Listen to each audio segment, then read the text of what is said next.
The other week, some brand new Star Wars Eclipse story details emerged from the same source that claimed that Quantic Dream would be acquired by NetEase, which they have now been, so it's worth paying attention to these rumours, though I do recommend taking them with a grain of salt regardless. Colin Moriarty of the Sacred Symbols podcast says that sources have provided documents that give some details regarding one of the playable characters and their overarching story in Star Wars Eclipse. Moriarty also claims that as far as he can tell, production of the game has barely started, and David Cage is indeed co-writing the game. As far as the story is concerned, we finally have our first glimpse of what the game could be about.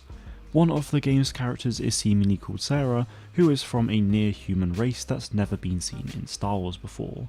It's also worth noting that Sarah could very well be a codename. This new race is supposedly called the Zaran, and I have reason to believe that it's these people here.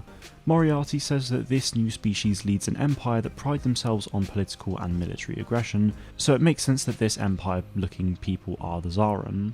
What's also quite interesting is that when Zaran get married, the two different bodies become one governing unit. Now I'm not entirely sure how that's going to work, whether each person has their own team or what, I don't know, but I find that hard to see working given that anyone could be married.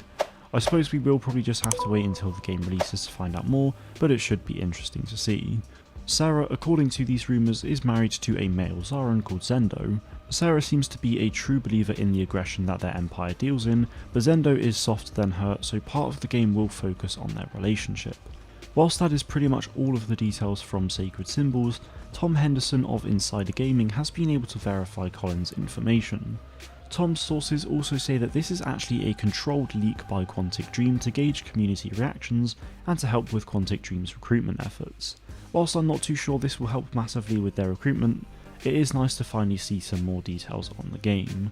I imagine the game is still a good 4 to 5 years away from releasing, so I wouldn't be surprised if we got to see plenty more of these controlled leaks like this one over the next few years, and when we do, I'll of course be sure to let you all know, so make sure you do subscribe to the channel with the notification bell turned on.